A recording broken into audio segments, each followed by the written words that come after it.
Francis isn't a good guy. He plays the good guy. Over time, the tension between Dana White and Francis Ngannou has unfolded openly. But Dana's latest claim pushes their rivalry even further, hinting at a physical altercation taking place. And he grabs me by my shirt and like pushes me back in my office. And I said, dude, get your hands off me.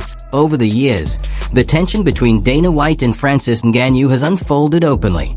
But Dana's newest claim pushes their rivalry into an entirely different realm, with accusations that things nearly turned physical. The story is wild.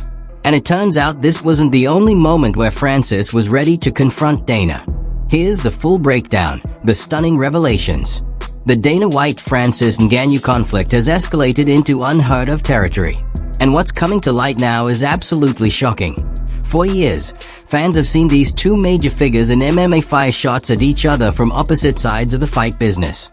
But now, in a string of claims that have rippled across the MMA world, Dana White has stepped forward with dramatic accusations that reveal a completely different side of their dynamic, one that's more heated, more intense, and far more personal than anyone expected. Francis isn't a good guy. He plays the good guy. I don't understand the language, and so he seems like he's a nice guy.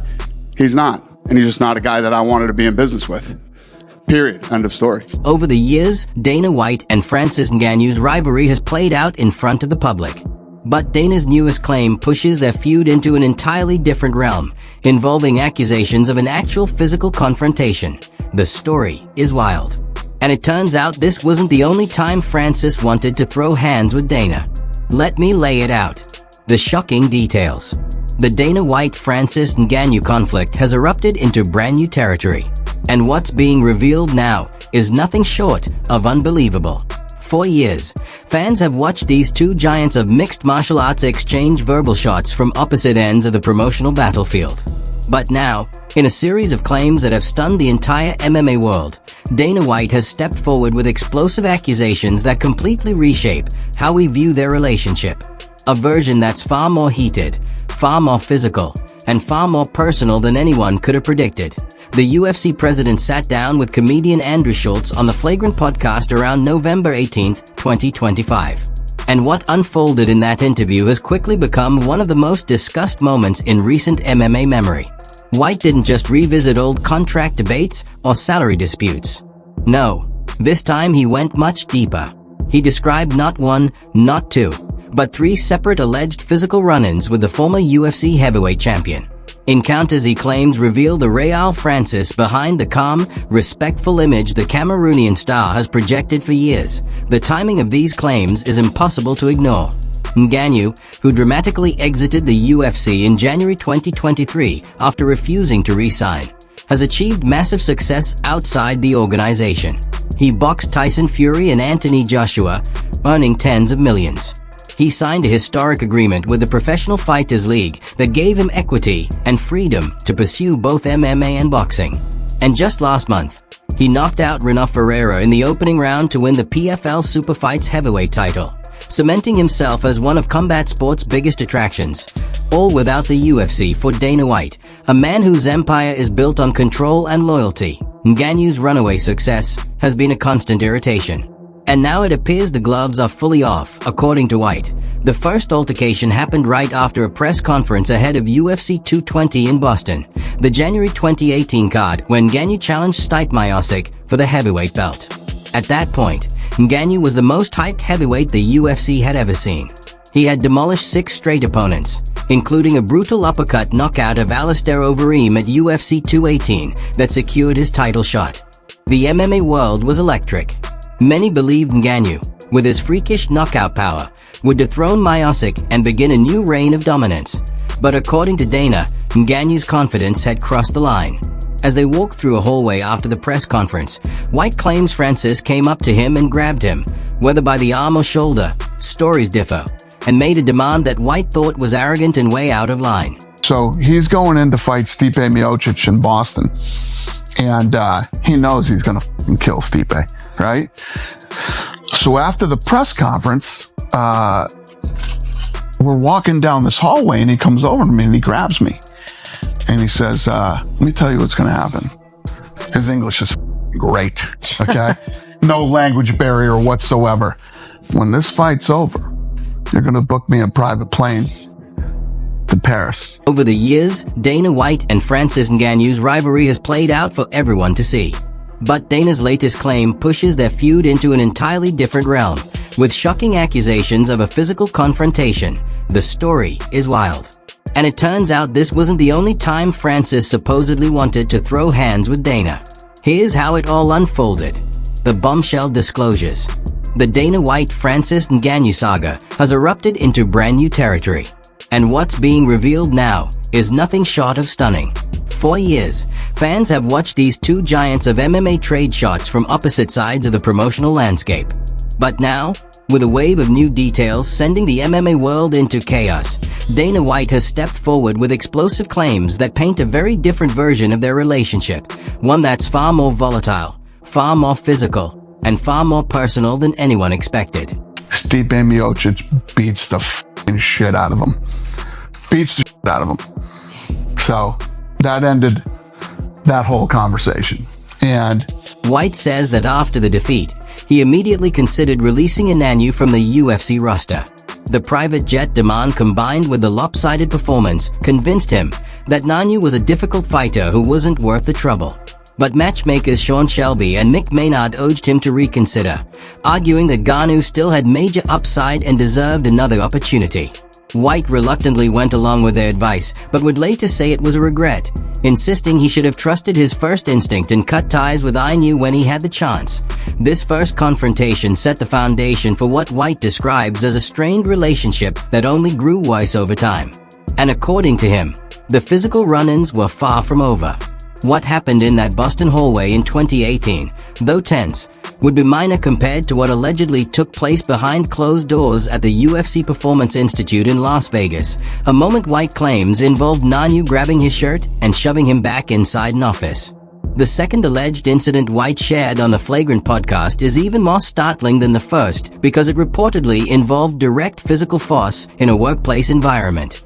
White says the confrontation happened at the UFC Performance Institute in Las Vegas. The cutting-edge facility opened in 2017 to give fighters top-tier training, nutrition, and recovery resources.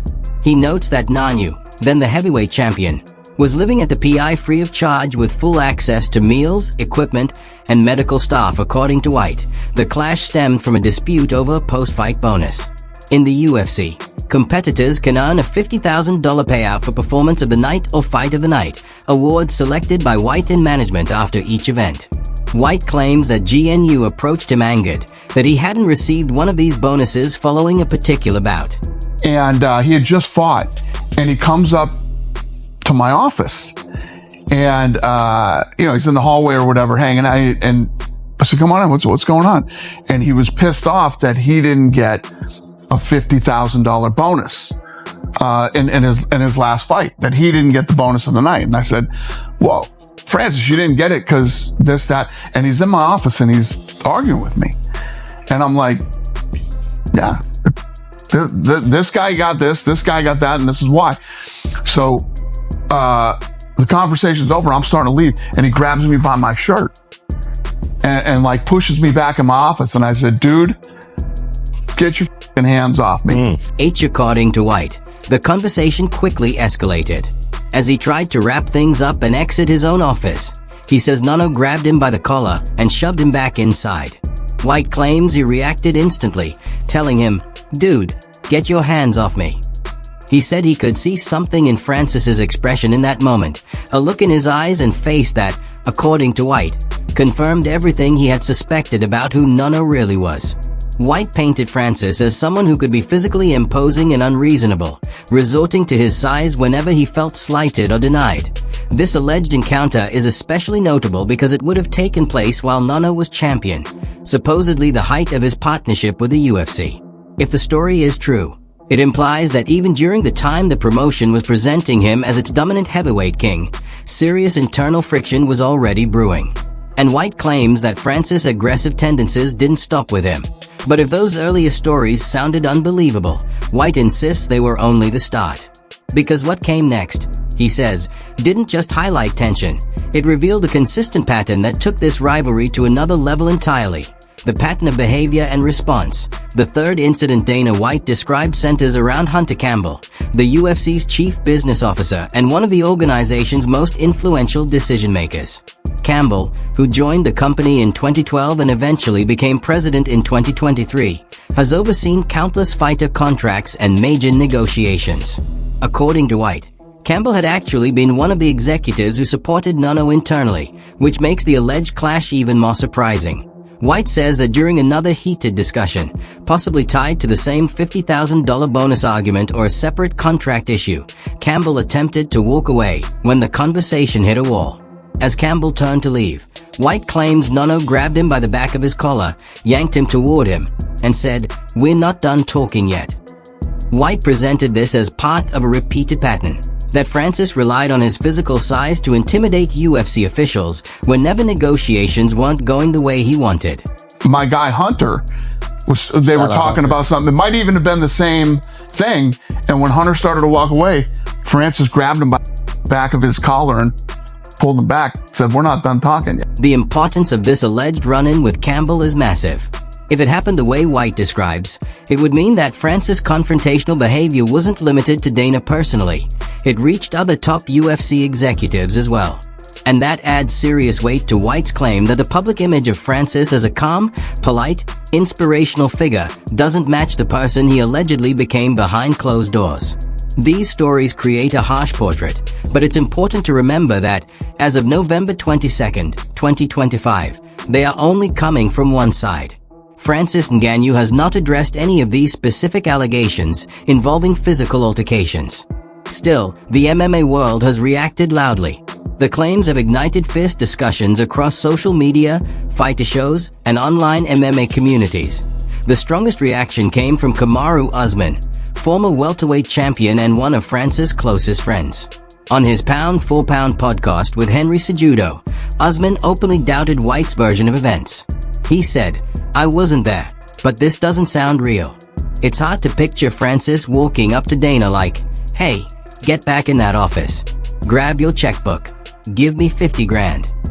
Or him stopping Hunter from leaving and pulling him back like, "We're not done." Usman's disbelief comes from several angles.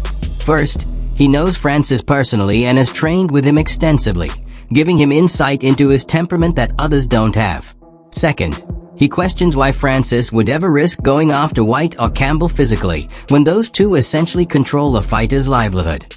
And third, he questions why these stories are surfacing only now, long after Francis left the UFC. The timing raises eyebrows for many fans. White made these claims in November 2025, almost 3 years after Francis exited the promotion in January 2023. Since then, Francis has signed a game-changing PFL deal, boxed 2 megastars, and won a championship outside the UFC. His success directly contradicts White's public statements that Francis made a mistake leaving the promotion. Many fans and analysts think White is trying to harm Francis' reputation at a moment when the fighter's achievements outside the UFC make the company look bad. They argue this fits a pattern. White has had messy public fallouts with several big names who left the organization, including Randy Couture, Tito Ortiz, and Nate Diaz. In each case, White continued criticizing them long after the breakup. Another point raised by skeptics is the lack of confirmation. Despite the UFC being a billion-dollar corporation with plenty of staff, media teams, and cameras, no other employees have stepped forward to verify these supposed confrontations. There's no footage, no leaked reports, and no independent witness statements. While one former UFC worker did describe Francis as difficult behind the scenes, the comments were vague and did not support the specific claims White made. Still, those who side with Dana view that small bit of criticism as backing for his overall portrayal of Francis' personality. To understand why this feud has grown so intense, it helps to consider the situation from Francis' point of view. Although he has not commented on any alleged physical incidents, he has been very vocal about why he left the UFC and his issues with Dana's leadership. Francis' contract ended after he defeated Cyril Gane at UFC 270 in January 2022. That fight was pivotal. Despite suffering a severe knee injury that doctors warned could cause permanent damage, Francis fought anyway because he feared withdrawing would give the UFC leverage in contract negotiations. He still won the fight, unifying the titles. but doing so activated the champion's clause in his deal, allowing the UFC to extend his contract. Negotiations quickly fell apart. Francis wasn't only asking for more money, he wanted structural changes. He pushed for medical insurance for all fighters, the ability to box outside the UFC without being blocked, improved sponsorship rights, and a stronger voice for fighters in company decision-making. White insisted the UFC offered Francis the biggest heavyweight contract in company history, but Francis said the deal still restricted him from pursuing boxing and didn't address the systemic issues he'd been fighting for. As talks dragged on, Francis sat out for nearly a year while still holding the title. So what was the holdup with the UFC? Like, what led you to not sign? There was a lot of frustration over the years. I think since my fight against Stipe, my first fight against Stipe, my relation with the UFC never been the same. Really? Yeah. Why? In what way? I don't know. I tried everything. I feel like I wasn't in the right place. And after that, then I get the Derek Lewis fight, who was like the worst fight, and that didn't hurt me at all. In January 2023, the standoff finally came to an end. Instead of pushing forward with more back-and-forth talks, the UFC decided to cut ties with Ngannou entirely, releasing him from his contract and stripping him of the heavyweight belt. This made him the first reigning champion to leave the organization since BJ Penn back in 2004. White announced the move at the post-fight press conference after UFC Vegas 67, stressing that the UFC had waived its matching rights and that Ngannou was now free to negotiate anywhere he wanted. Officially, White framed the split as a necessary business move, two sides that simply couldn't reach common ground. But his comments in the weeks after told a very different story. He repeatedly accused Ngannou of avoiding John Jones, implied he dodged the biggest threats in the division, and insisted Ngannou would eventually regret walking away. And that leads to the bigger issue. What does all of this actually represent? Because these accusations aren't just interesting anecdotes. They've set off a storm that extends far beyond just Dana and Francis, reshaping public perception of the entire rivalry. The fallout and what it means. Francis Ngannou's exit from the UFC shook the MMA world, but what happened afterward exceeded every expectation. In May 2023, he signed a historic agreement with the Professional Fighters League that gave him equity in the company, a leadership role as president of PFL Africa, guaranteed paydays for his opponents, and most importantly, total freedom to box without UFC control. The boxing element paid off immediately.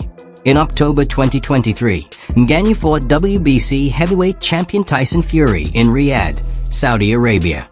Despite entering as a huge underdog in his pro boxing debut, Ngannou dropped Fury in round 3, and many felt he should have won on the cards.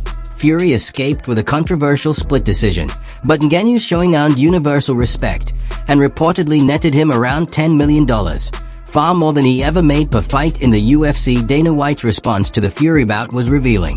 He initially brushed it off, saying he didn't watch and didn't care.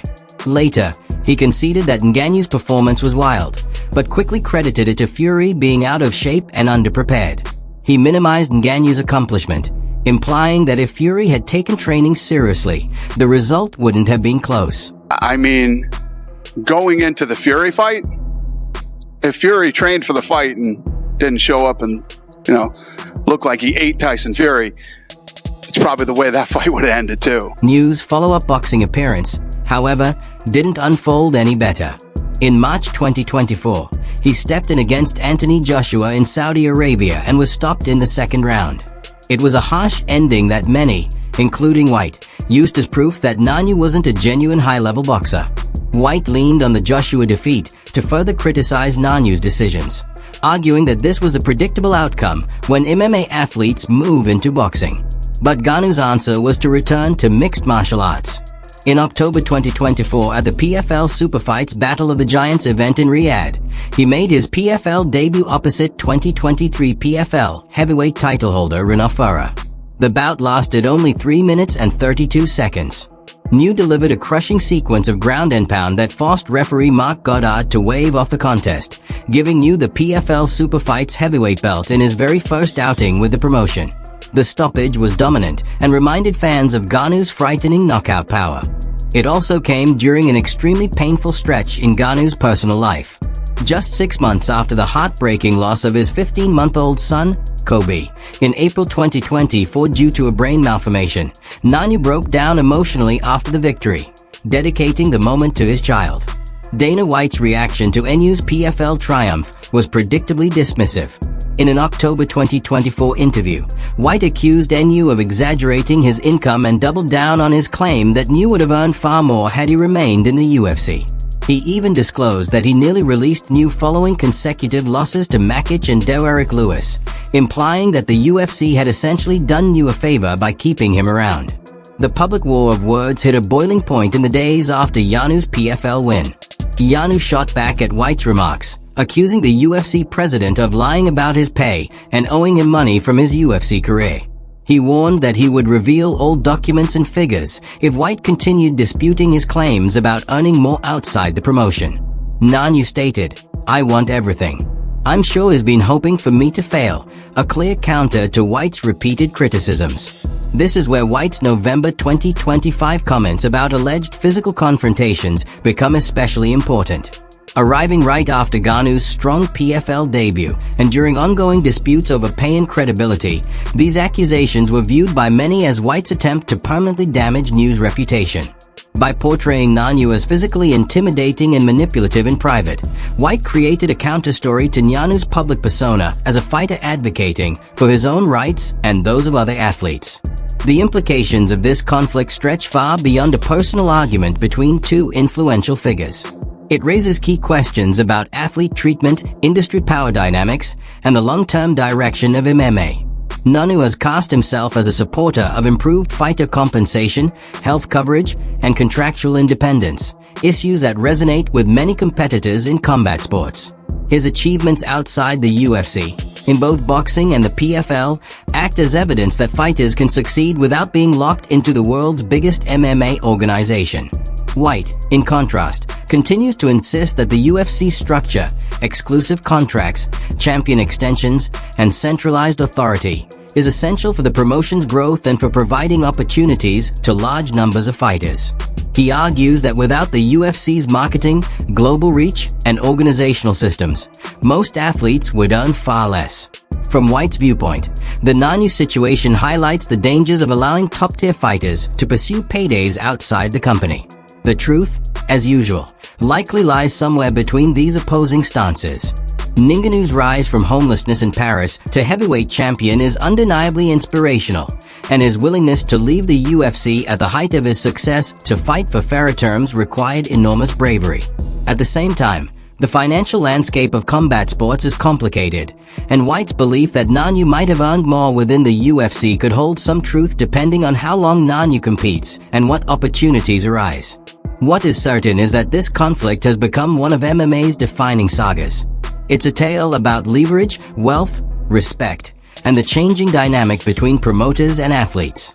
Whether White's claims about physical incidents are accurate or not, their emergence marks a major escalation that shows just how deep the hostility has grown. Up to now, Francis and Ngannou have not addressed the specific accusations. If and when he does, it'll inevitably add another chapter to this unfolding storyline. His close allies, such as Kamaru Usman and coach Eric Nixick, have expressed doubt regarding White's narrative, hinting that a strong response may soon emerge. The MMA community remains split on the matter.